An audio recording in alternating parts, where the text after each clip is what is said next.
He was patrolling the forest when he suddenly noticed a strange glint high up in a tree. There was an old car there, and when it was brought down, everyone was stunned by what they saw. Subscribe to the channel and write in the comments which city or country you're watching from. The forest was already awake long before any human footsteps disturbed it. Moist air hung low beneath the canopy, heavy with the scent of pine resin, damp earth, and decaying leaves that had been settling into the soil for decades. Sunlight filtered through the upper branches in broken shafts, pale and angled, touching only fragments of the ground while leaving the rest in cool shadow. Somewhere, far off, a woodpecker worked methodically at a dead trunk, its rhythm steady and indifferent. Closer by, the undergrowth stirred occasionally with the quiet movement of small animals retreating deeper into cover. It was the kind of morning that felt untouched, preserved in a slow, patient balance that did not need to acknowledge the presence of people at all. The ranger moved through this space with practiced restraint. His boots found firm ground without crushing fragile shoots, and his shoulders angled instinctively to slip past branches without snapping them. The uniform he wore was faded from years of sun and rain, the fabric softened by countless patrols through terrain that demanded both attention and respect. A radio rested against his chest, silent for now. A backpack sat high and balanced, carrying water, first aid supplies, maps, and tools chosen not for comfort but for necessity. Everything about his movement suggested familiarity, not ownership. He did not walk as someone passing through, but as someone temporarily allowed to be there. This sector of the park rarely saw visitors. Official maps marked it clearly, but guidebooks rarely mentioned it, and most trails dissolved into little more than suggestions after a few miles. The terrain discouraged curiosity.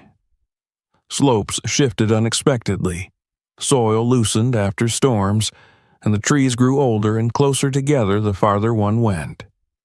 It was not dangerous in an obvious way. There were no dramatic cliffs or roaring waterfalls to warn the unprepared. Instead, the danger here was subtle, cumulative, built from distance, silence, and the way the forest absorbed mistakes without leaving witnesses. The ranger had been assigned to this area for a reason. His experience made him reliable in places where small errors could become serious problems hours later. He understood how quickly weather could turn in these valleys, how easily landmarks disappeared in fog, and how misleading the sense of calm could be when the forest decided to remind visitors that it did not adjust itself for human convenience. He had learned to read signs that most people ignored. The tilt of a tree that hinted at unstable ground beneath. The absence of birds in a place that should have been full of sound. The way water pooled where it should have drained away. Today's patrol had begun like dozens before it. A routine assignment following a storm system that had passed through the region 2 nights earlier. Winds had been strong at higher elevations, and rainfall had swollen creeks well beyond their normal banks. There were protocols for such conditions. Trails had to be checked for fallen branches and washouts. Remote signage needed inspection. Any sign of erosion near older access roads had to be documented before it became something larger. It was not glamorous work, but it was necessary. Neglect in a park like this did not announce itself immediately. It waited, accumulated, and then revealed itself at the worst possible moment. As he moved deeper into the sector, the remnants of earlier human presence became easier to spot for someone trained to notice them. A barely visible cut line in the forest where a logging road had once existed decades earlier. A rusted metal spike half buried near a tree, likely a remnant from old survey work. Moss-covered cable fragments twisted around roots like forgotten veins of iron. None of it was recent. The forest had reclaimed these traces patiently, layering bark and soil over metal and memory alike. To most eyes, the area looked pristine. To his, it was layered with quiet history. He paused briefly near a narrow stream that crossed the route he had planned to follow. The water ran fast and cold, carrying silt loosened by the recent rain. He knelt, checked the banks for signs of collapse, and made a small notation on his map. Nothing urgent, just something to keep an eye on. When he stood again, he adjusted the brim of his hat and continued uphill, following a gradual incline that curved toward a ridgeline obscured by thick foliage. It was there, as the angle of the sun shifted and the forest briefly opened into a shallow clearing, that something caught his attention. Not a sound, but a flash. A sharp reflection that did not belong to leaves or water. It appeared high above the forest floor, well beyond the usual line of sight. At first, he dismissed it as a trick of light. Sunlight could play strange games in dense woods, bouncing unexpectedly off wet bark or exposed stone. He took another step forward, then stopped again. The reflection appeared once more, brief but unmistakable. A clean, metallic glint that flashed and vanished as branches swayed in a light breeze. He narrowed his eyes and shifted position slightly, careful not to lose his footing. The angle changed, and for a moment, nothing happened. Then the light returned, sharper this time, cutting through the green and brown palette of the canopy with an artificial precision that made his chest tighten. He raised his binoculars slowly, steadying his elbows against his ribs. Through the lenses, the forest resolved into layered depth. Branches crossed and overlapped, leaves clustered and parted. And then, framed awkwardly between two thick limbs of an ancient tree, he saw something that forced him to lower the binoculars and look again with his unaided eyes, as if to confirm that the forest itself had not shifted into something unreal. There was metal up there. Not a cable or a sign or debris caught by a storm. It was broader, more complex. Lines that curved with intention rather than accident. Surfaces pitted by rust but unmistakably shaped by human design. The object sat far above the ground, lodged among branches that were thick enough to support its weight, yet clearly not intended to carry anything but leaves and sky. He felt the familiar instinct to catalog possibilities, to impose order on the unexpected. Fallen equipment from a helicopter operation, perhaps. Abandoned research gear. Some ill-advised art installation. Yet none of those explanations aligned with the height, the condition, or the sheer improbability of the placement. The object was not hanging or loosely caught. It appeared embedded, as though the tree itself had grown around it. He took several slow steps back, scanning the ground, then the surrounding trees, searching for context. The forest offered none. No tracks, no cleared path, no indication that heavy machinery had ever been brought anywhere near this location. The terrain alone would have made such an operation difficult even with modern equipment. And yet the object remained, silent and unmoving, held in place by branches that looked as old as the park itself. A subtle unease settled over him. Not fear exactly, but a heightened awareness that something about this patrol had shifted. He checked his radio, confirmed signal strength, and marked his current position. Then he took out his camera and documented the reflection point from several angles, making sure to include surrounding landmarks. He measured the approximate height using known tree dimensions and the angle of his view. Each small methodical action grounded him, kept speculation from overtaking observation. Still, as he lowered the camera and looked up once more, the sense of wrongness remained. Objects like this did not end up in places like this without reason. and reasons in environments shaped by time and weather were rarely simple. He did not approach any closer. Experience told him that distance was sometimes the safest form of respect, especially when the unknown might involve structural instability or preserved evidence. Instead, he adjusted his route slightly to maintain visual contact while circling the area. From each new vantage point, the shape resolved a little more clearly. A rectangular mass with rounded edges, sections where paint had once existed, now reduced to muted stains beneath corrosion. Openings that suggested windows or access points, now filled with shadow and leaves. By the time he completed the circle, there was no doubt left. What rested in the upper reaches of that tree was not debris or equipment. It was a vehicle. The realization settled slowly, its weight pressing against the logic he relied on. Vehicles belonged on roads, on trails, in clearings. Even abandoned ones obeyed gravity and terrain.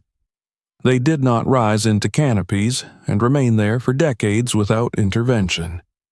Yet the forest showed no sign of recent disturbance. No broken branches beneath the object. No fresh scars. The ground below was thick with undisturbed leaf litter and young growth. He stood quietly for a long moment, listening to the forest resume its normal rhythm around him. The woodpecker continued its work. The breeze shifted leaves overhead. Nothing reacted to the presence of the impossible object, as if it had been there long enough to be accepted by everything that lived nearby. Finally, he reached for his radio and reported what he had found. He chose his words carefully, sticking to observable facts rather than conclusions. Location, approximate height. Apparent vehicle embedded in a mature tree. No immediate hazards detected from a distance. Request for assessment and additional resources. When the acknowledgement came back, calm and professional, he felt a measure of reassurance. Procedures existed for anomalies, even ones that defied expectation. Until help arrived, his role was to secure the area and gather information.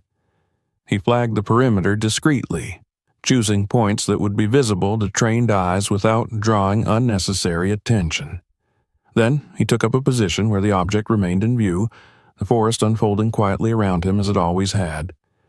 As the hours passed and the light shifted again, the reflection that had first caught his eye disappeared entirely.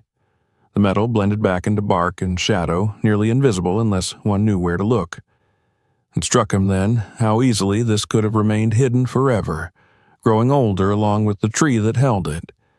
Whatever story had placed it there had waited patiently, bound in wood and rust, until chance and sunlight aligned.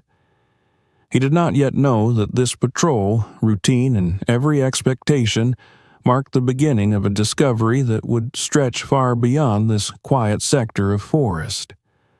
For now, he watched and waited, the first link in a chain of events set into motion by a single, impossible glint high above the forest floor. The forest did not change its behavior once the ranger had identified what he was looking at. Birds continued to move through the upper branches. Insects hummed invisibly in the undergrowth, and the wind slid through the leaves with the same indifferent patience it always had. Yet, for him, the space had transformed. What had moments ago been an abstract anomaly was now a defined presence, and that distinction altered everything. The knowledge that a vehicle rested above him, suspended in living wood, sharpened his senses and slowed his movements further, as if the forest itself might react to careless motion. He adjusted his position carefully, choosing a path that allowed him to maintain visual contact without approaching directly beneath the object. Years of training guided each step. Standing under an unstable mass, especially one fused into old growth, was a risk he would not take lightly. From a slightly higher vantage point along the slope, he raised his binoculars again and committed himself to a thorough, systematic observation. The outline became clearer the longer he studied it. The vehicle was no small object. It was a full-sized car, its proportions unmistakable, even through layers of rust and encroaching bark. The roof line curved gently, interrupted where thick branches pressed against it from both sides. One side of the body appeared more intact than the other, suggesting the car had come to rest at an angle rather than evenly balanced. Sunlight touched fragments of exposed metal, but much of the surface had dulled into a deep, reddish-brown, textured by corrosion and time. The height remained the most unsettling detail. This was not a case of a car lodged partway up a slope or tangled in low branches after a landslide. It sat well above the forest floor, far beyond the reach of any natural fall. The supporting limbs were massive, their diameter comparable to the trunks of younger trees. They had grown thick around the car, their bark wrapping partially over metal edges, as if attempting to reclaim the foreign shape through slow persistence rather than force. He shifted again, scanning the ground beneath the tree. The forest floor told its own story, and it told none of recent disruption. No impact scars marked the soil. No broken branches lay scattered as they would have if a heavy object had fallen from above. Ferns and saplings grew undisturbed, rooted in layers of decomposed leaves that had not been churned or compacted in years. Whatever event had placed the car in the canopy had not happened recently. It had occurred long enough ago for the forest to erase all immediate evidence of disturbance. The ranger considered possible explanations with professional restraint. An art installation could be dismissed almost immediately. The logistics alone would have required access roads, equipment, and a team willing to risk both safety and severe legal consequences.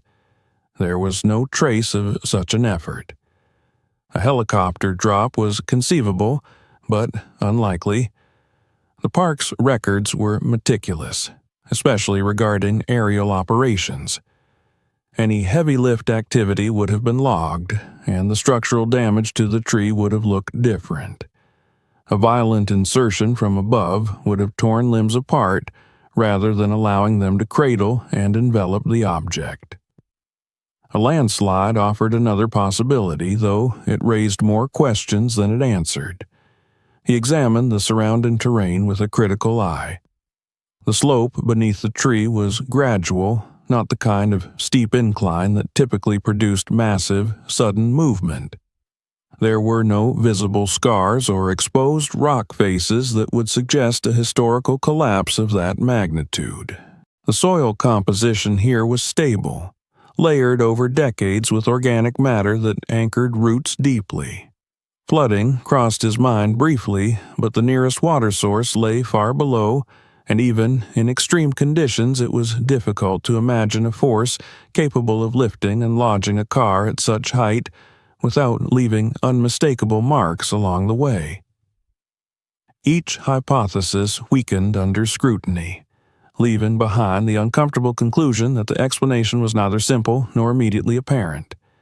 He lowered the binoculars and exhaled slowly, grounding himself in observation rather than speculation. His role was not to solve the mystery in isolation, but to document it accurately and ensure it was handled according to protocol. Still, the human mind resisted that restraint. Questions pressed in uninvited. How long had it been there? Who had owned it? Why had no one ever reported it? As the light shifted, subtle details emerged. Through a break in the leaves, he caught sight of what appeared to be a window opening. The glass was gone, either shattered long ago or removed by time and weather. Inside, darkness filled the cavity, broken only by a scatter of pale shapes that might have been leaves or nesting material. Another angle revealed the faint outline of a door seam, its edges blurred by corrosion and growth. The car had not merely rested against the tree, it had become part of it. He took photographs from every accessible direction, careful to include reference points for scale. A thick trunk in the foreground, a rock formation on the ridge beyond, the curve of the slope below. Each image served as a future anchor, something others could use to understand what he had seen without relying solely on description.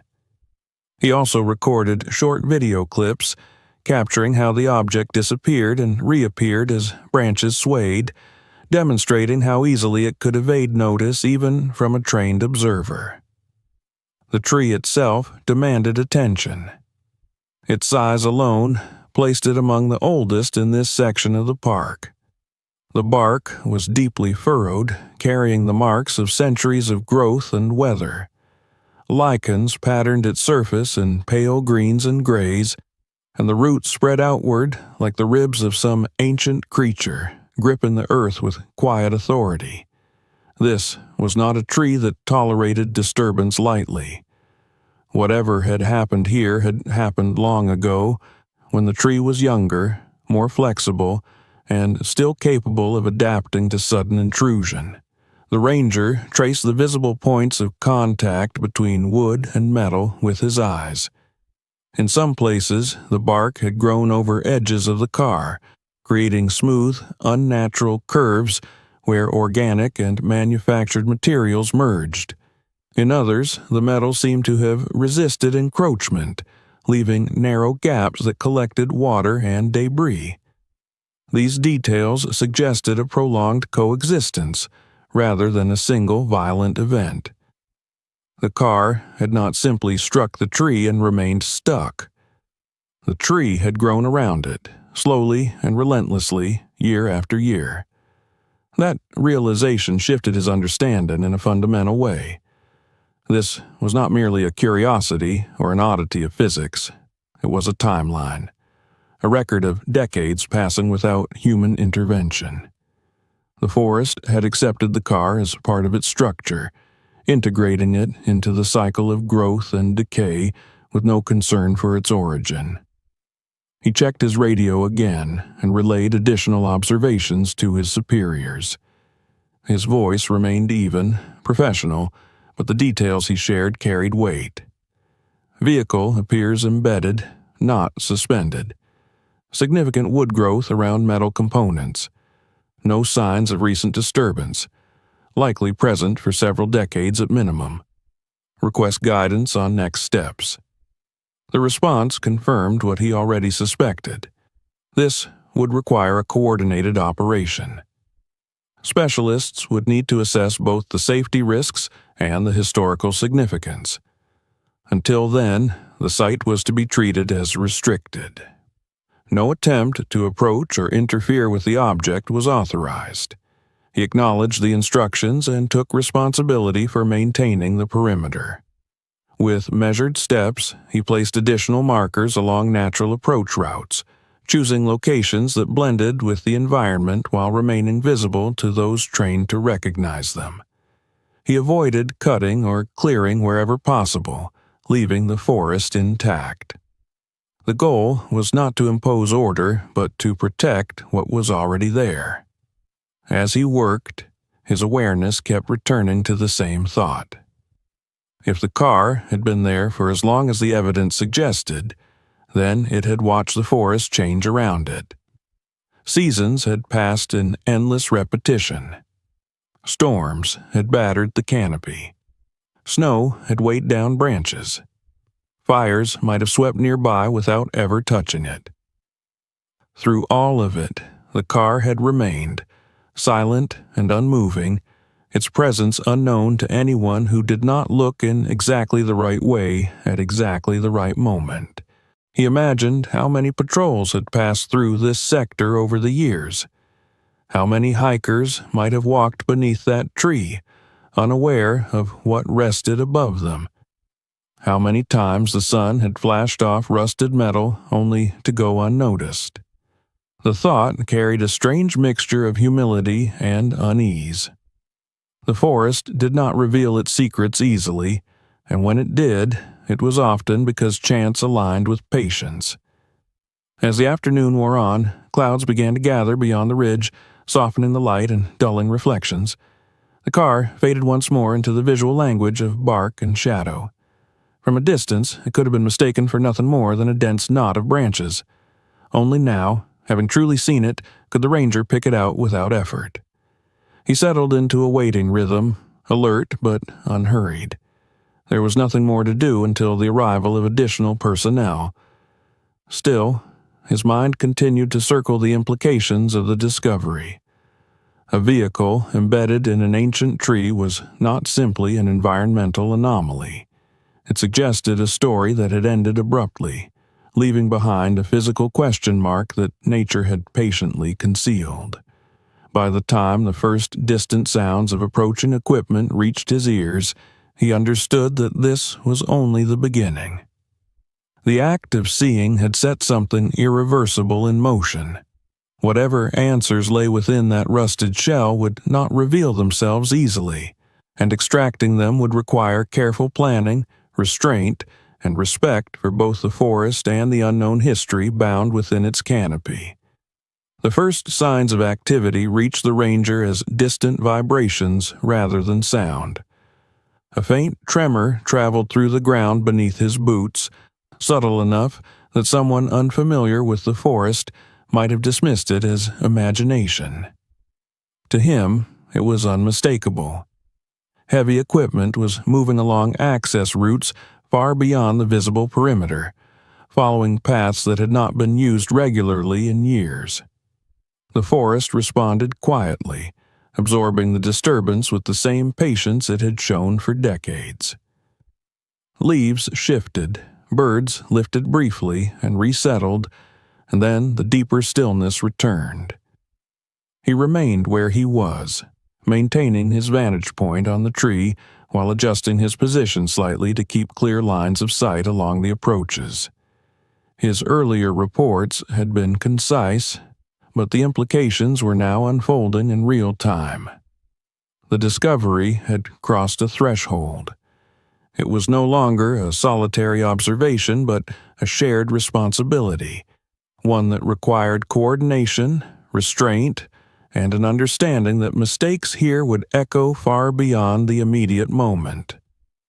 The first vehicles appeared gradually, emerging from the forest in stages rather than all at once.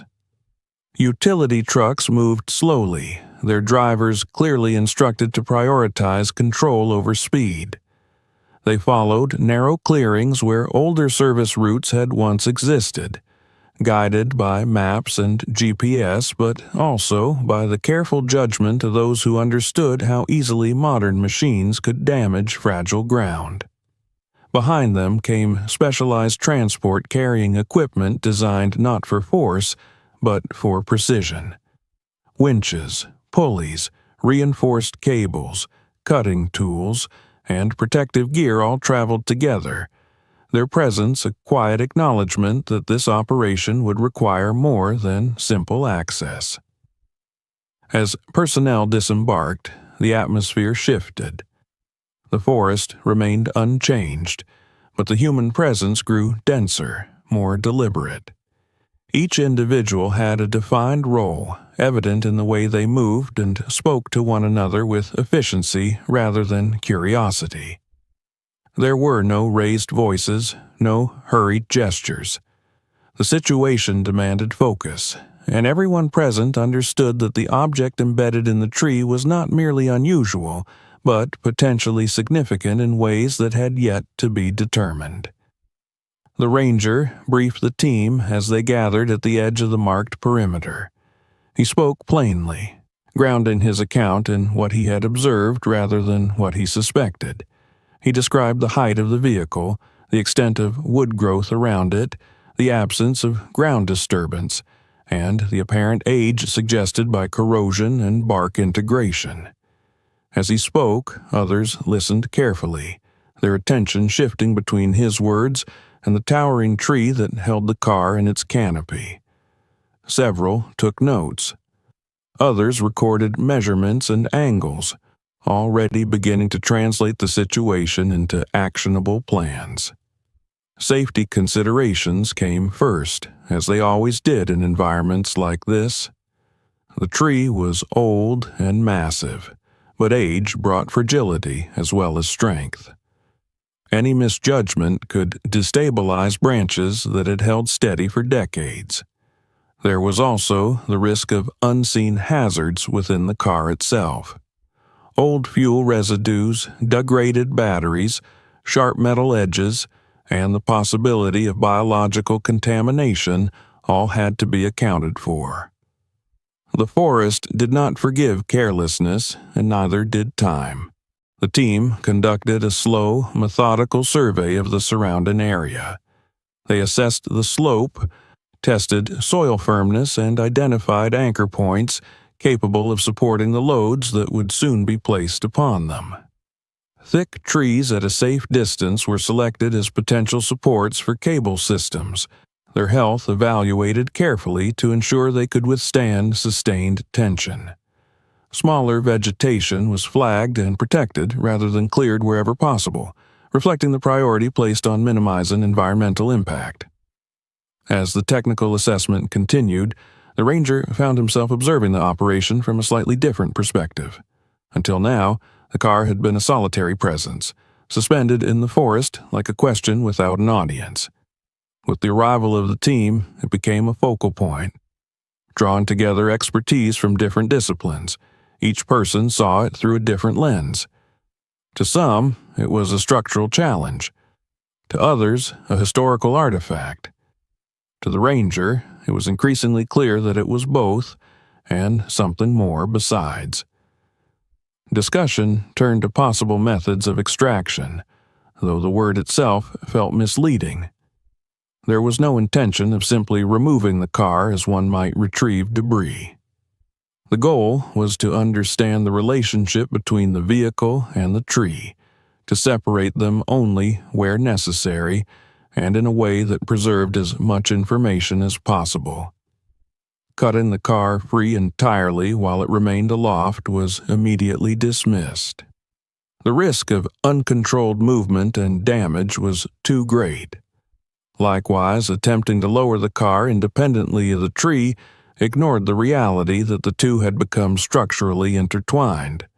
The consensus formed gradually around a different approach.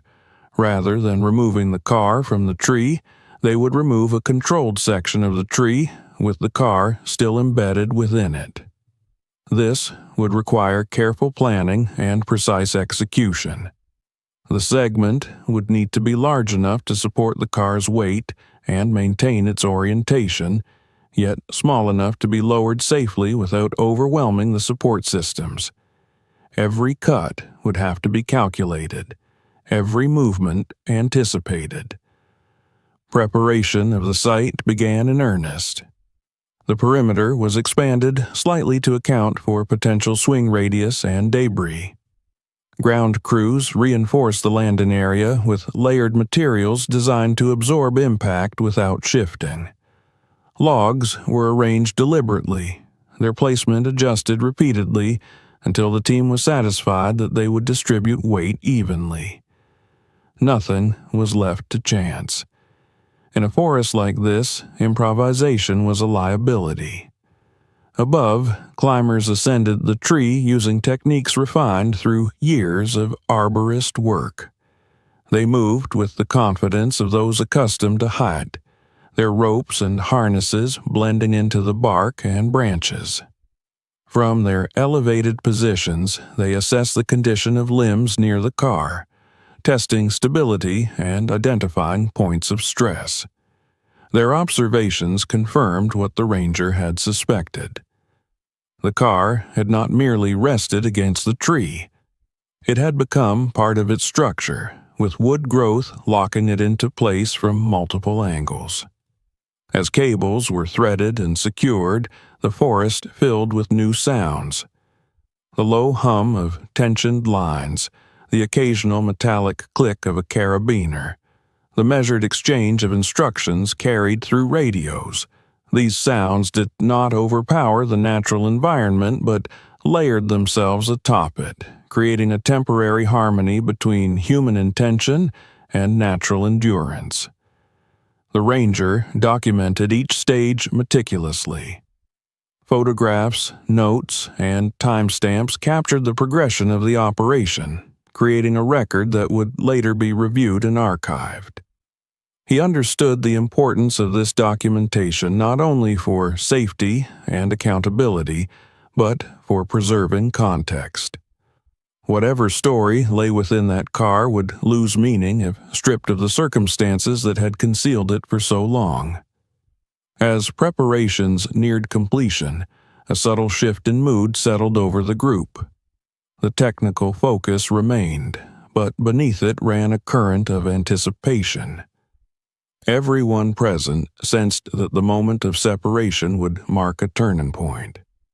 Until now, the car had existed as a distant curiosity, visible but untouched.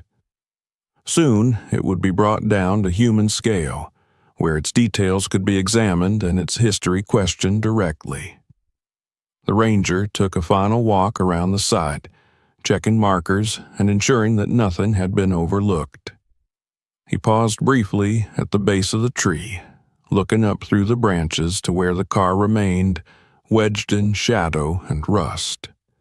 From this angle, it seemed less like an object and more like a scar, a reminder that the forest, for all its tranquility, had once been the stage for an event violent enough to embed steel into wood. When he returned to the command point, the signal was given to begin the operation. There was no dramatic announcement, no countdown shouted into the trees. Instead, the work commenced with quiet precision. Saws engaged, biting slowly into designated sections of wood. Tension increased incrementally along the cables as the first structural cuts were made. Each action was deliberate, informed by calculations and experience rather than urgency. As the process unfolded, the ranger felt the weight of continuity. The discovery he had made alone hours earlier was now being transformed through collective effort. The forest watched without reaction, as it always had. Yet something fundamental was changing. The boundary between concealment and revelation was thinning, and once crossed, it could not be restored. The car remained in place for now, held securely, as the tree around it was carefully prepared for release. But the balance that had preserved it for decades was beginning to shift. In that gradual movement lay the promise of answers and the risk of loss. The ranger stood ready, aware that the next phase would bring the object closer than ever before, and, with it, the history that had been waiting silently among the branches. The moment the operation truly began did not announce itself with spectacle. There was no sudden crack or dramatic shift, no audible signal that something irreversible had been set in motion. Instead, it unfolded gradually, almost imperceptibly, as the forest accepted the first careful intrusion into a balance it had maintained for decades. The saws bit into the wood exactly where planned, their sound muted by distance and foliage, steady rather than aggressive. Each cut was shallow at first, a test rather than a commitment, allowing the climbers and ground crew to read how the tree responded before going any further. The ranger stood slightly apart from the main cluster of technicians, close enough to see every movement but far enough to maintain a clear view of the entire system. His attention moved constantly between the tree, the tensioned cables, and the landing zone below. He had seen controlled felon operations before, but never one shaped by such constraints. This was not about speed or efficiency. It was about restraint, about guiding a massive living structure into a new configuration without breaking what it held. As the cuts deepened, the tree began to speak in subtle ways. A low creak traveled through the trunk, not sharp or alarming, but heavy, like an old building settling. Leaves trembled in response, cascading softly as if shaken by a passing animal. The cables absorbed the first measurable shift in weight, their lines tightening by degrees so small they were visible only to those watching for them. Nothing moved suddenly. That was the point. When the final supporting fibers were severed, the section of the tree containing the car did not fall. It leaned, hesitated, and then began to descend under full control, guided by the system of pulleys and anchors that now bore its weight. The movement was slow enough that the ranger could track individual details as they passed downward. The curve of rusted metal, the way bark peeled slightly where it separated from the main trunk, the strands of moss and lichen stretching before tearing free. The descent took several minutes, each second stretched by concentration. Crew members called out adjustments calmly, their voices measured, correcting angles and redistributing load as needed. The forest floor waited below, prepared but unforgiving. A mistake here would not simply damage equipment. It could destroy the object entirely, scattering fragments of history into splintered wood and twisted steel. When the suspended section finally reached the reinforced landing area, it did not crash. It settled. The logs beneath it shifted just enough to absorb the remaining energy, releasing a dull, contained thud that resonated through the ground.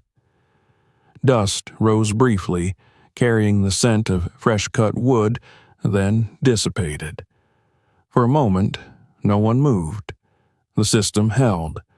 The tree section remained intact. The car was still embedded within it, now at eye level for the first time in generations.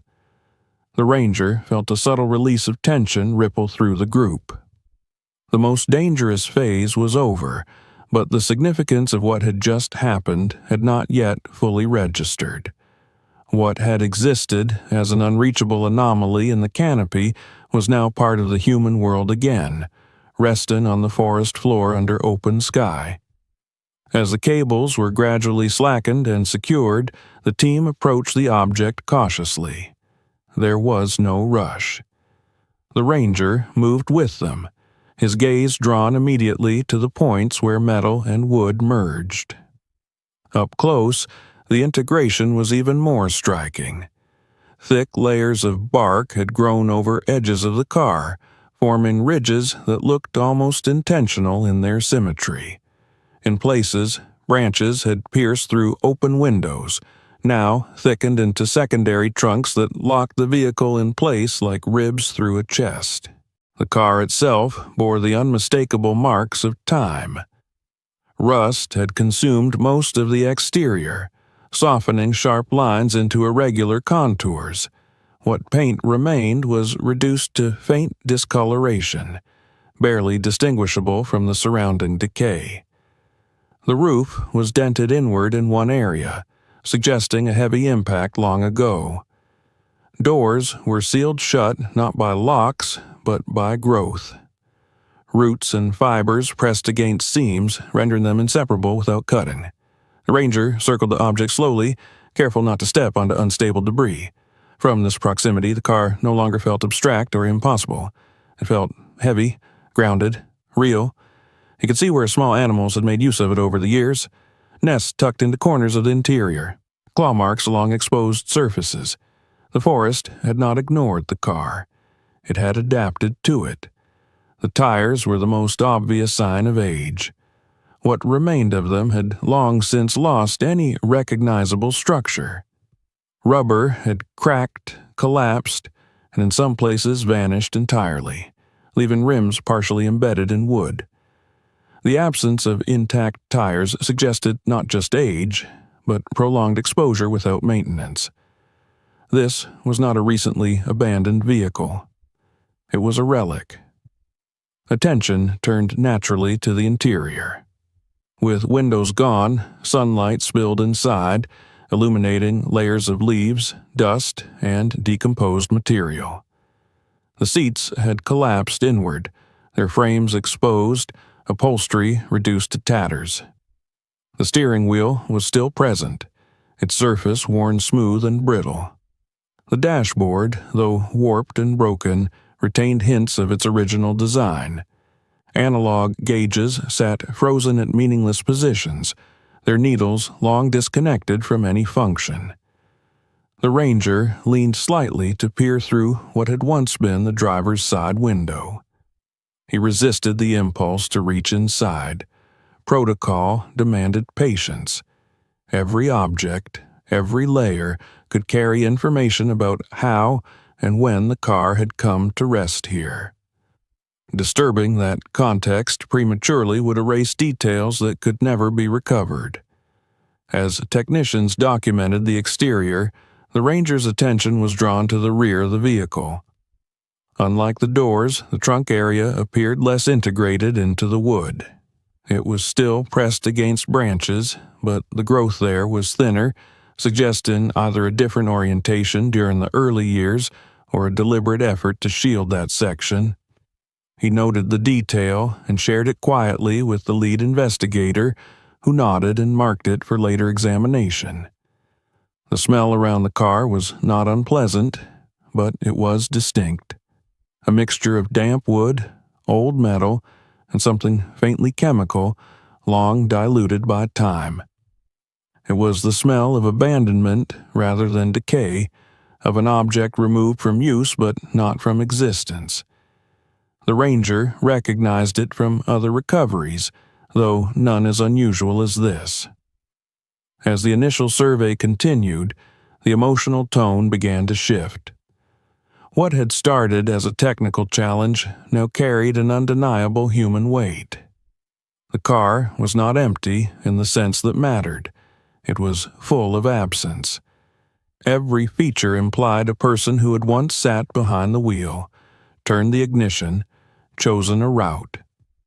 The fact that the vehicle had remained hidden for so long suggested that whatever had happened to that person had not ended with a simple retrieval. The Ranger felt this realization settle slowly. He had encountered lost hikers, abandoned camps, even crash sites before, but those were usually accompanied by closure, however incomplete. Here, there was only preservation. The forest had kept the car not as a warning, but as a secret. The first attempt to access the trunk was approached with particular care. Tools were selected for precision rather than force. When metal resisted, it did so not with the strength of intact locks, but with the stubbornness of corrosion fused to organic matter. The process was slow, measured in minutes rather than seconds. Each adjustment was recorded, each sound noted. When the trunk finally shifted enough to reveal a narrow gap, the Ranger caught a glimpse of something that did not match the surrounding decay. A surface smoother than rust, darker, more uniform.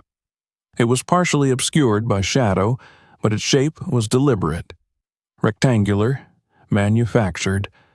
Unlike the rest of the car, it had not been deformed by pressure or growth. The discovery did not immediately prompt action. Instead, it introduced a pause, as if everyone present instinctively understood that this moment marked a transition. The car itself was no longer the central mystery. Something within it was waiting to be acknowledged. The Ranger stepped back slightly, allowing others to confirm what he had seen. The consensus formed quickly and without excitement. There was an object inside the trunk that warranted special attention. Not debris, not a random artifact carried by chance. Something placed with intention. As the light shifted and the forest settled around them once more, the Ranger felt the narrative changing. The descent had brought the car down from the canopy, but it had also brought the past closer. Whatever story had been suspended above the forest floor was now within reach, no longer protected by height or obscurity. The next step would require more than technical skill. It would require restraint, empathy, and a willingness to face what time had chosen to preserve. The object in the trunk did not reveal itself all at once. Even after the initial gap was widened enough to confirm its presence, the team resisted the instinct to rush forward. What lay inside the car had waited for decades without intervention, and no one present believed it would benefit from haste now. The ranger watched as the trunk lid was stabilized, its corroded hinges supported so they would not snap under uneven pressure.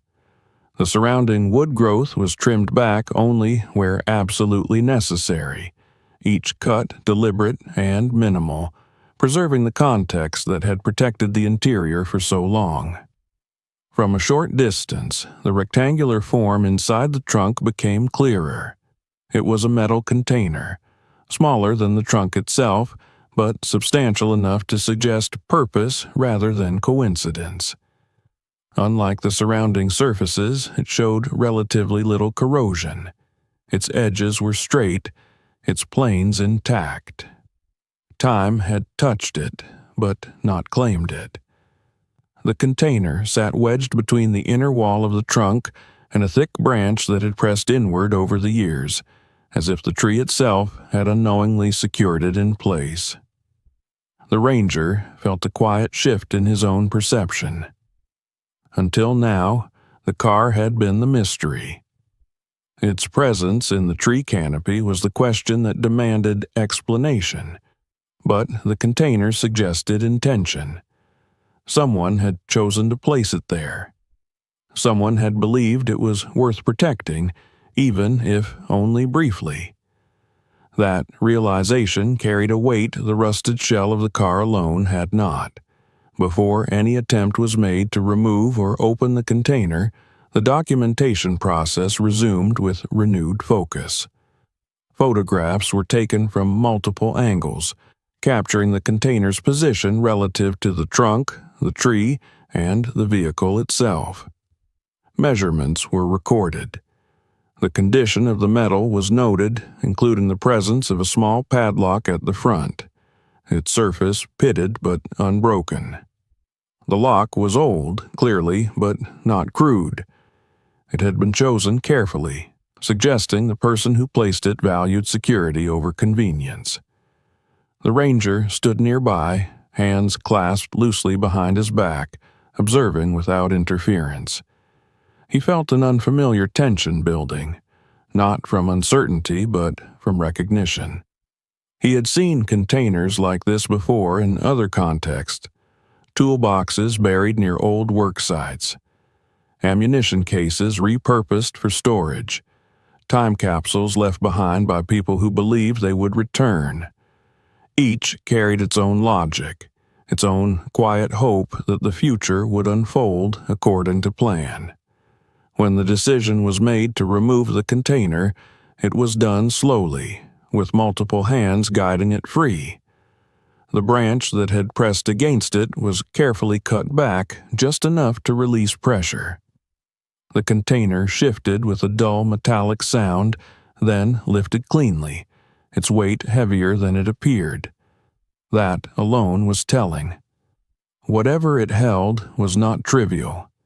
It was placed gently on a prepared surface nearby, away from the car but still within the secured perimeter. The forest seemed to lean inward, as if attentive.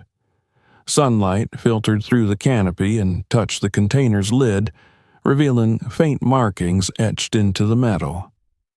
They were not decorative, just letters, worn but legible enough to suggest initials, and beneath them a date that placed the container firmly in the past. The ranger felt his breath slow as he read the date. It aligned with the era suggested by the car's design, reinforcing the growing sense that this discovery was not a random accumulation of events, but a single story frozen in place. He made a note of it, careful not to let speculation outrun evidence. Opening the container required another decision. Protocol dictated that such an action be witnessed, documented, and performed in a way that preserved contents as faithfully as possible. Gloves were donned, cameras repositioned. The padlock was examined closely.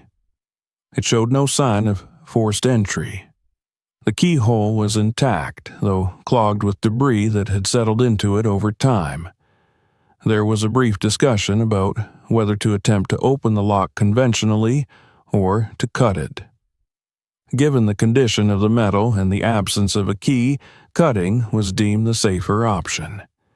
The ranger watched as the tool was positioned carefully, angled to avoid damaging whatever lay beneath.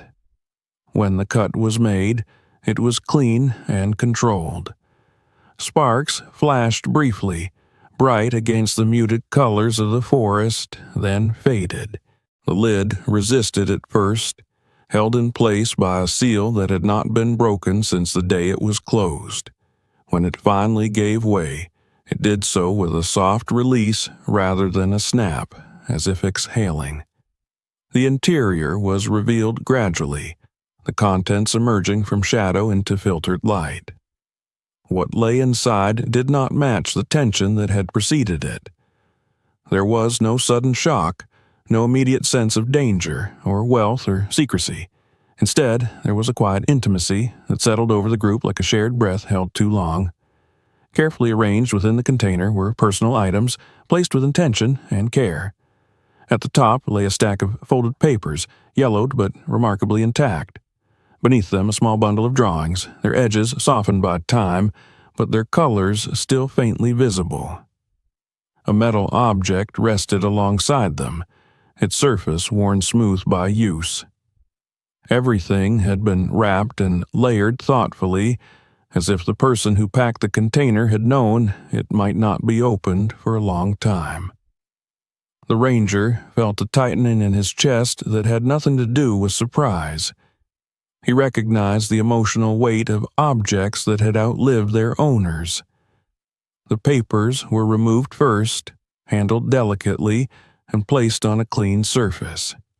They were letters, written by hand, the ink faded but legible. The handwriting was neat, consistent, suggesting someone accustomed to recording thoughts carefully. Dates appeared at the top of several pages, forming a sequence rather than a single moment. As the letters were laid out, the drawings were examined next. They were unmistakably the work of a child. Simple figures, uneven lines, bold colors applied without hesitation. Trees appeared again and again, drawn larger than anything else. A car featured prominently in several images, always rendered with exaggerated size, as if it were both a vehicle and a symbol. In one drawing, two figures stood beside it, one taller, one smaller, their forms simplified but expressive. The metal object proved to be a compass. Its casing was scratched, the glass cloudy, but it still functioned. When the ranger lifted it, the needle wavered briefly, then settled. The compass felt heavy with use, not ornamental, but practical. It was the kind of tool carried by someone who relied on orientation rather than chance. At the bottom of the container lay a notebook. Unlike the letters, its pages were bound together, its cover reinforced. When it was opened carefully, the ranger saw that it was a journal. The first few pages were filled with notes that combined professional observation with personal reflection. Entries described terrain, weather patterns, tree health, and soil stability. Interspersed among them were brief mentions of a child, of shared meals, of teaching moments framed through the lens of the forest. The ranger did not read the journal in full at that moment. He did not need to. The tone was immediately clear. This was not the writing of someone passing through on a whim.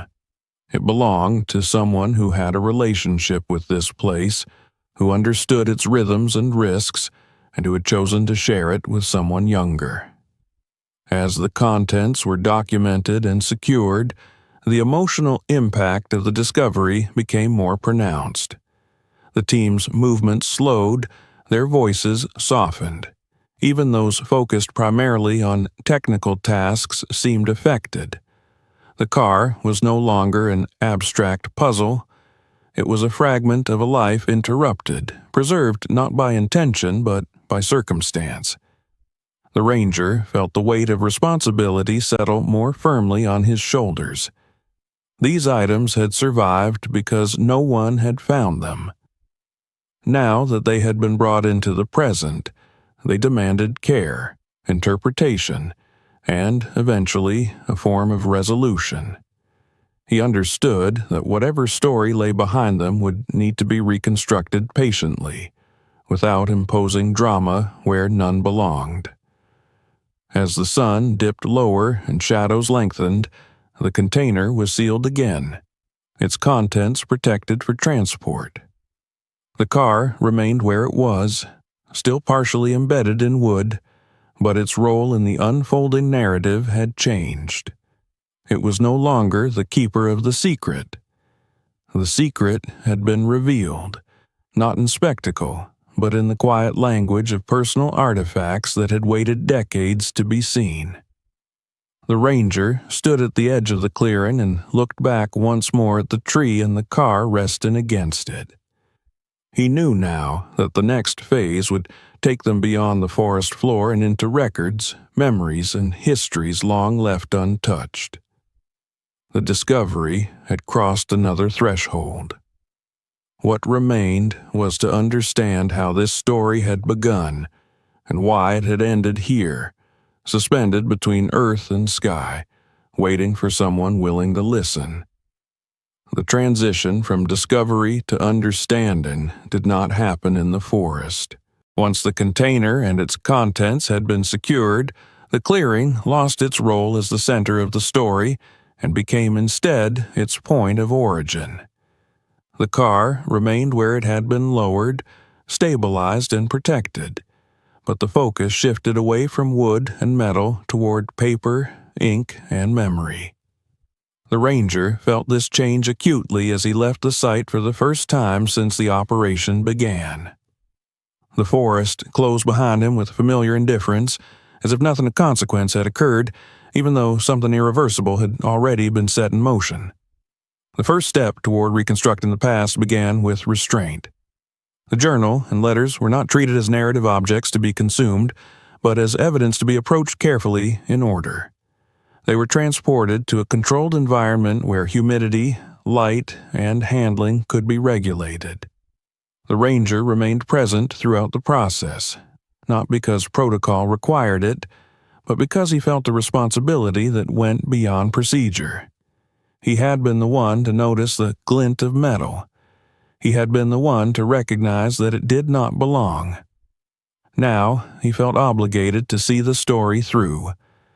The journal was examined page by page, its entries dated and cross-referenced. The handwriting was consistent throughout, firm and disciplined, the product of someone accustomed to documentation. Early entries were almost entirely professional in tone. They described survey routes, tree conditions, soil stability, and drainage patterns. Coordinates were noted in the margins, along with hand-drawn sketches of slopes and stands of trees. The language suggested expertise rather than enthusiasm, a person doing a job with care rather than wonder. As the entries progressed, subtle changes appeared. The professional observations remained, but they were increasingly interwoven with personal notes. Mentions of a child appeared more frequently, first as brief references, then as fuller descriptions. There were notes about teaching compass use, about explaining why certain trees leaned while others stood straight, about learning to listen to changes in the forest sound. These passages were never sentimental, but they carried warmth nonetheless. The writer did not dramatize his role as a parent. He recorded it the same way he recorded weather patterns, as something real, present, and worth noting. The letters added another layer. Unlike the journal, which seemed written for the self, the letters were clearly addressed to someone else. Their tone was measured but affectionate, filled with reassurance rather than longing. The writer spoke of work progressing steadily, of days that were demanding but manageable, of the satisfaction found in bringing a child into the forest and watching curiosity take shape. There were no hints of danger, no foreshadowing of catastrophe. If anything, the letters conveyed a belief that time was abundant, that there would be opportunities later to address whatever remained unfinished. Names appeared gradually, never emphasized, but clear enough once assembled. The vehicle registration, recovered from archival databases using partial identifiers from the car's remaining plates, matched the name written in the journal. He had been a forest engineer contracted for long-term assessment work in the region, operating during a period when much of the park's current infrastructure did not yet exist.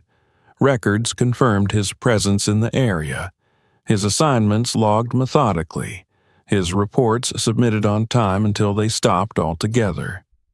The ranger reviewed those records himself, sitting in a quiet office far removed from the forest where the story had begun. The final report, filed under the engineer's name, was routine, noting conditions along a route not far from where the car had been found. There was no indication that it would be his last. No follow-up report ever appeared. The absence was marked only by a brief administrative note added months later, stating that the contract had been terminated due to an unresolved incident in the field. Digging deeper revealed the official account. There had been an accident, reported secondhand after the fact. A sudden geological event, described vaguely as unstable terrain following heavy rainfall, had occurred in a remote section of the forest. Search efforts had been limited by weather and access. A child had been found alive some distance from the presumed site of the incident, dehydrated but unharmed. The adult accompanying him had not been located. After several days, the search was called off, the conclusion drawn that the individual had been killed and his body rendered unrecoverable by the environment. The ranger read the report more than once. It was thorough in the way bureaucratic documents often were, careful to justify decisions and limitations, yet it lacked specificity. Locations were approximated rather than fixed. Descriptions of the terrain were general. The assumption that the car had been destroyed or swept away was stated, not proven. No one had questioned where the vehicle itself had gone. The journal offered clarity where the report did not. In the final entries, the engineer described worsening conditions. Rainfall heavier than predicted, soil that shifted underfoot. A route that felt increasingly unsafe. He wrote about making the decision to turn back earlier than planned, about the child growing tired, about choosing a path that should have been stable based on previous assessments. There was no panic in the writing, only concern and calculation. The last entry ended abruptly. It did not conclude with reflection or summary. It stopped mid-thought, as if interrupted by something that demanded immediate attention. There were no entries beyond that point. The ranger felt the weight of that absence more heavily than any description of disaster. It suggested not resignation, but urgency. Something had happened suddenly enough that writing became impossible. Additional records filled in parts of the gap. Weather data confirmed an intense localized storm during that period, one capable of triggering landslides in areas previously considered stable.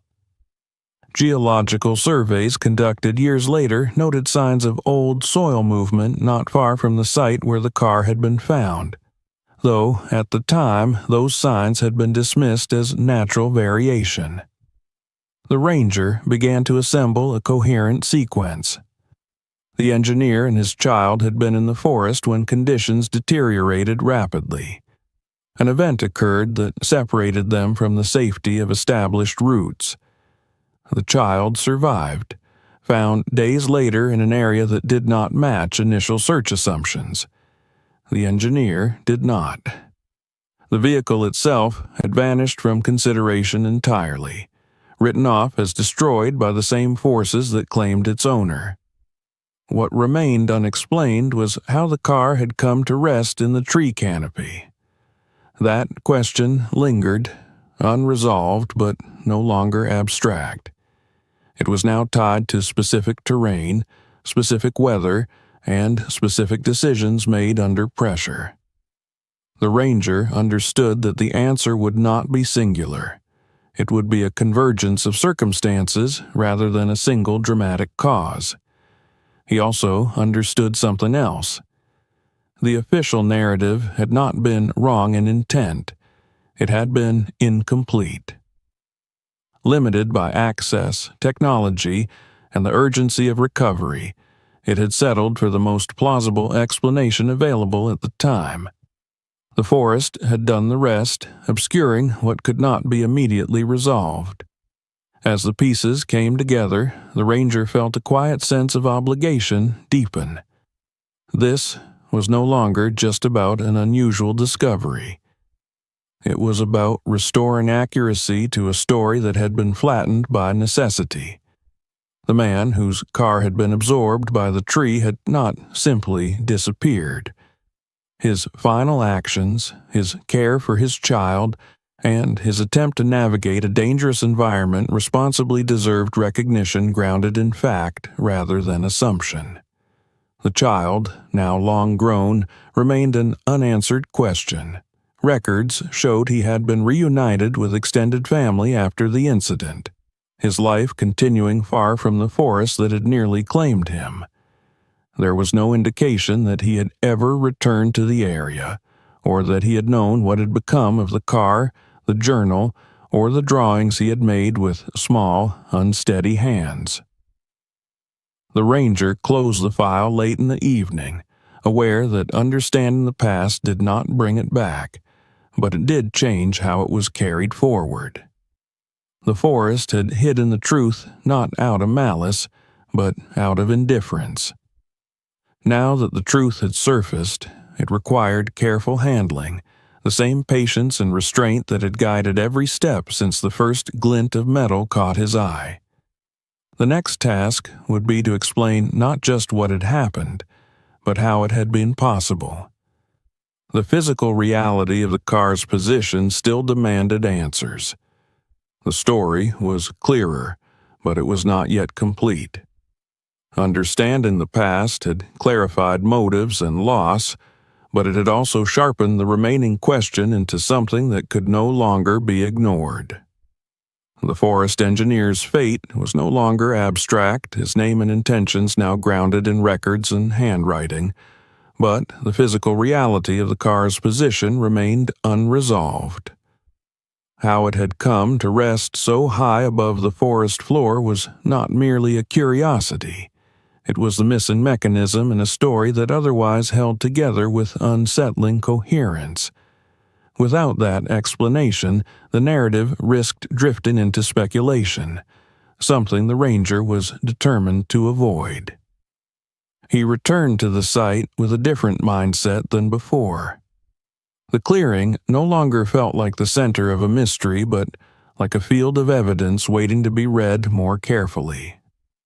The car, still embedded in its section of tree, appeared unchanged, yet the ranger now saw it through a new lens. This was not an anomaly divorced from context. It was the result of forces that could be traced, measured, and understood if approached with patience. Specialists joined him over the following days, drawn not by rumor but by the specificity of the case.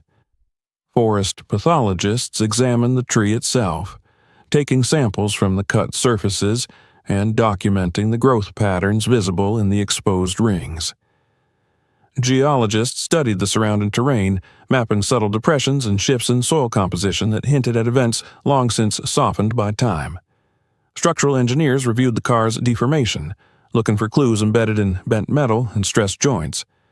The first breakthrough came from the tree rather than the car.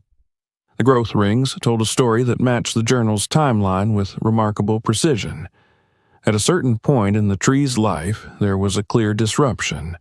Rings compressed on one side, expanded on the other, indicating a sudden and sustained stress. This was not the gradual adaptation seen in trees leaning toward light or away from prevailing winds. It was the signature of an external force introduced abruptly and then held in place. That force, the pathologist concluded, had been the car itself. The ranger listened carefully as they explained how young trees, especially those growing in dense stands, could adapt to foreign objects in ways that seemed counterintuitive to the untrained eye. If an object became lodged between branches or against a trunk while the tree was still flexible, growth did not simply halt. Instead, the tree responded by redistributing resources, thickening around the intrusion, gradually incorporating it into its structure. Over decades, what had once been an obstacle became a support, lifted incrementally as the tree grew upward and outward. This explanation aligned with what the ranger had observed from the beginning. The car had not been thrown into the canopy fully formed in its final position. It had likely been caught lower, at a time when the tree was smaller and its branches closer to the ground. The question then became how the car had reached even that initial position. The geologists offered a plausible answer rooted in the region's history. Old maps and surveys revealed that the area had experienced a significant landslide during the period documented in the journal. It had not been dramatic enough to draw widespread attention, but it had been powerful nonetheless. Soil had shifted laterally, not vertically, pushing material across the slope rather than down it. Trees had bent without uprooting. Rocks had moved just far enough to alter drainage patterns. The forest had absorbed the event without visible scars, but the evidence remained beneath the surface. The ranger walked the slope with them, imagining the terrain as it had been decades earlier. The road the engineer had likely been using was no longer visible, but subtle contours suggested its former path. During the storm described in the journal, saturated soil would have lost cohesion rapidly. A vehicle caught on that road, especially one slowed by caution or burdened by a child passenger, could have been pushed sideways rather than forward. The force would not have needed to lift the car fully. It only needed to move it enough for gravity and momentum to do the rest. One scenario emerged as increasingly likely. The car had been caught at the edge of the slide, shoved laterally into the lower branches of the young tree. The impact would have been violent, but not necessarily fatal in itself. Metal deformed, glass shattered, and the car came to rest suspended above the ground, held by branches that bent but did not break. In the chaos that followed, the engineer would have acted instinctively, prioritizing the child's safety over his own. The journal did not record those moments, but the absence of panic in earlier entries suggested a man accustomed to making decisions under pressure. The ranger could imagine him unbuckling the child, guiding him toward stable ground, perhaps even pushing him free before the car shifted further. The child's survival supported this interpretation. He had been found alive, separated from the vehicle, in an area that matched the direction soil would have moved during such a slide. What happened to the engineer himself remained a matter of inference, but the terrain offered grim possibilities. Secondary collapses, fallen debris, or unstable ground could have claimed him after the child escaped. The forest did not preserve bodies the way it preserved metal. It erased them quickly, returning them to soil and root. Once the car was lodged in the branches, the forest took over.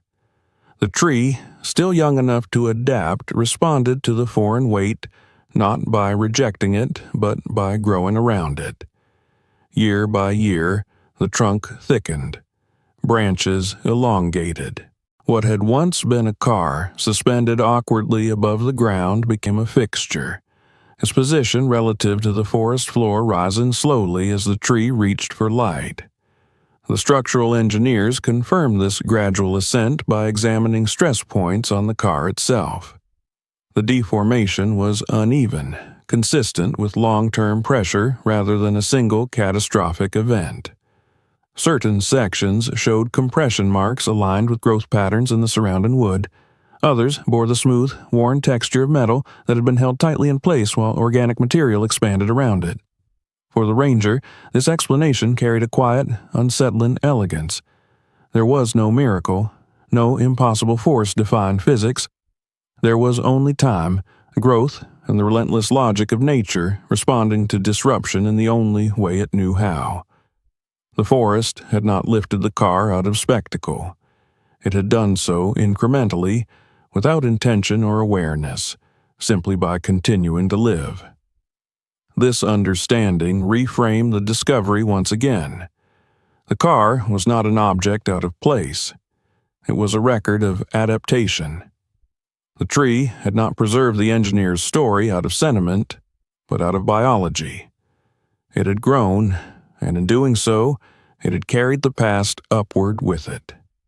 The ranger felt a shift in his own role as this realization settled. He was no longer merely uncovering a hidden event.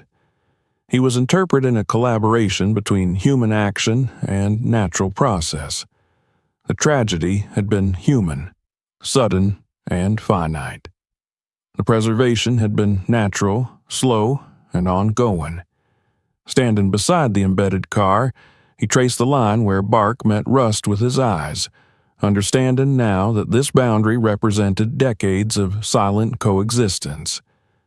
The forest had not forgotten. It had simply waited. With the mechanism explained, the final questions were no longer about how, but about what should happen next. The story was complete in structure, but not in consequence. Knowing how the car had come to rest in the tree did not determine what should be done with it now. That decision would require a different kind of judgment, one that balanced respect for the past with responsibility to the present. As the ranger left the site that evening, the forest appeared unchanged once more. The trees stood as they always had. The slope held its shape. Yet, beneath that familiarity lay a truth newly articulated, no longer hidden by branches or time. The forest had lifted the car, but it was now the ranger's task to decide how that lifted history would be carried forward. The final stage of the story did not unfold in a single place. It emerged gradually, assembled from offices and archives, from quiet conversations and carefully reviewed records, from decisions weighed over days rather than moments. The ranger understood that the discovery in the forest had reached a point where it could no longer remain contained within professional circles alone. The car, the tree, and the explanation of how one had come to hold the other were now complete in their physical logic. What remained was human responsibility, a far less precise domain. The question of identity, though largely answered in documentation, demanded confirmation that went beyond matching names and dates. The engineer's records were consistent, his handwriting unmistakable, his vehicle registration a near-perfect match to what remained legible on the car. Yet the ranger felt that restoring accuracy to the past required more than administrative certainty. It required acknowledgement that this was not merely a case file, but a life interrupted and a family altered by absence. He began with the simplest step, submitting a formal request to reopen the historical incident under current review standards. The language was careful, neutral, and factual. New evidence had been recovered. Physical artifacts supported by environmental analysis contradicted earlier assumptions. The request did not assign blame or imply negligence. It sought only to update the record in light of information that had not been available before. The response came within days, approval granted without resistance. Time, it seemed, had softened whatever urgency once surrounded the case, leaving room for clarity without conflict. Locating surviving family members required more sensitivity. The child who had survived the incident was no longer a child in any meaningful sense. Decades had passed. Records indicated that he had been raised by relatives far from the forest, his life unfolding along an entirely different path. There was no indication that he had remained connected to the park, or that he had ever sought further answers about the day his father disappeared. The ranger understood that reopening such a chapter carried risk. Not all truths, even accurate ones, were welcome. He did not initiate contact immediately. Instead, he consulted with colleagues experienced in historical recoveries, people who understood the balance between closure and intrusion. Together, they considered the options carefully. The ranger was clear about his own position. Whatever decision was made, it should prioritize respect over completion. The story did not belong to him. He had only found it. When contact was finally made, it was done through a carefully worded letter. There were no dramatic claims, no images enclosed, no assumptions about the recipient's feelings. The ranger introduced himself, explained his role, and stated plainly that new information had been discovered regarding an incident from long ago. He offered to share details if the recipient wished, and made it equally clear that no response was required. The waiting that followed felt different from the earlier waiting in the forest.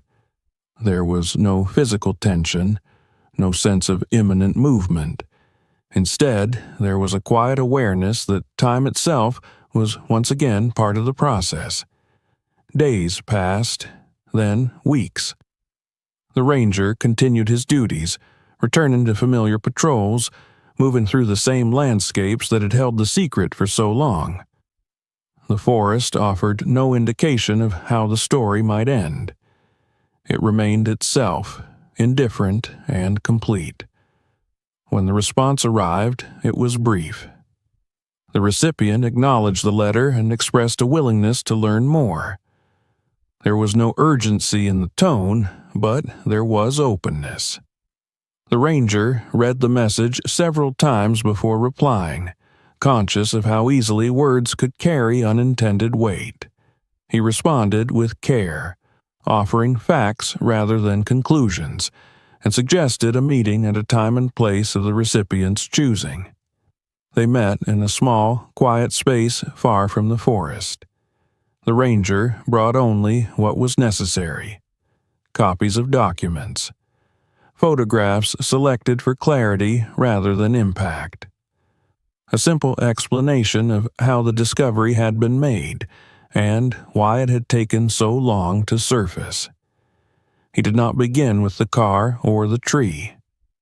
He began with the journal, with the handwriting that connected professional notes to personal moments, with evidence of a man who had been present, attentive, and careful until the very end. The conversation unfolded without drama. There were moments of silence, but they were not empty. The recipient listened, asked questions, and took time to absorb what was being shared. The ranger answered honestly, acknowledging uncertainty where it remained and resisting the urge to fill gaps with speculation.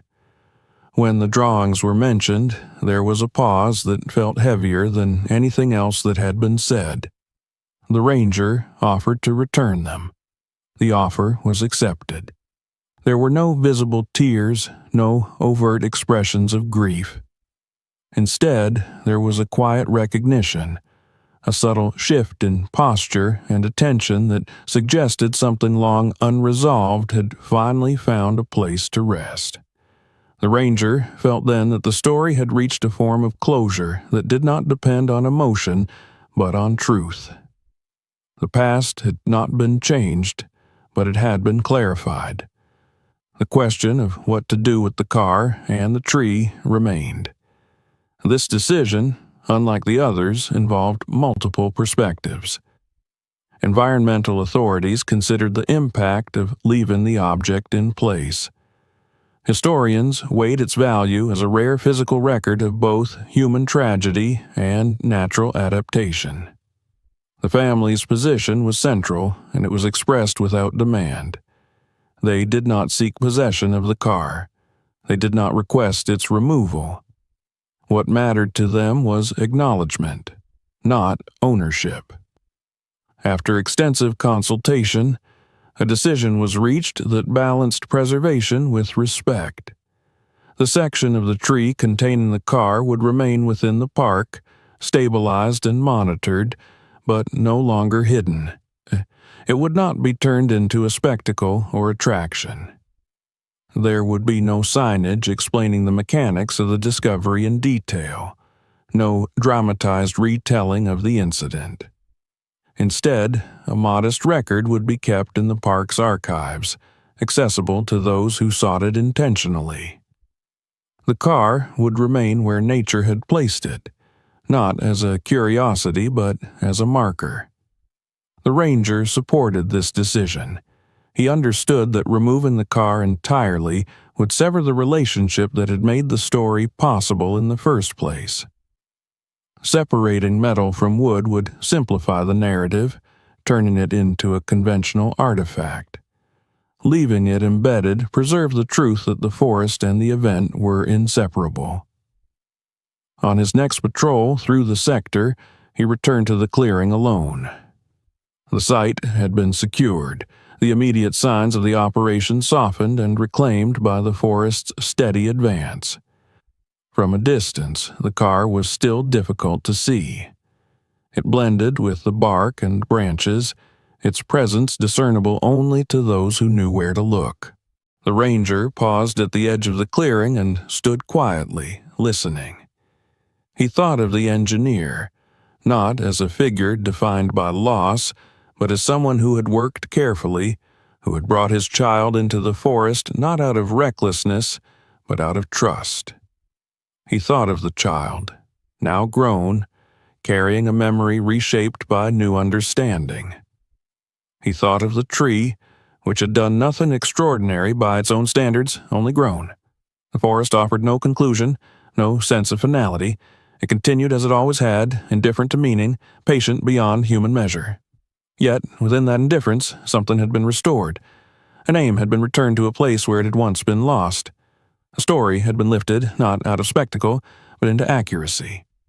As the ranger resumed his patrol, the clearing faded behind him, absorbed once more into the larger body of the park.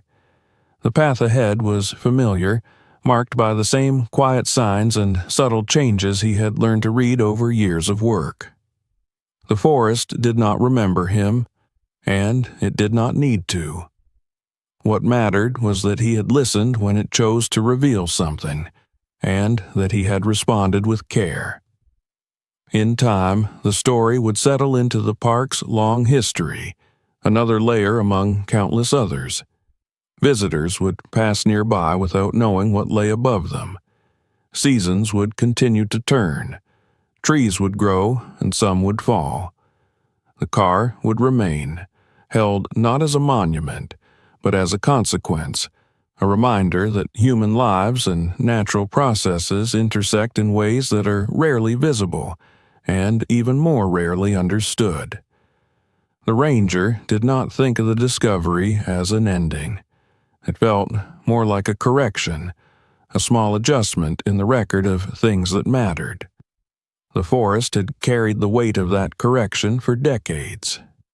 Now it had been shared, not loudly, not widely, but enough. If this story moved you, don't forget to subscribe to the channel. More real discoveries and hidden stories are coming next. Watch our other videos and share this one with someone who loves true stories.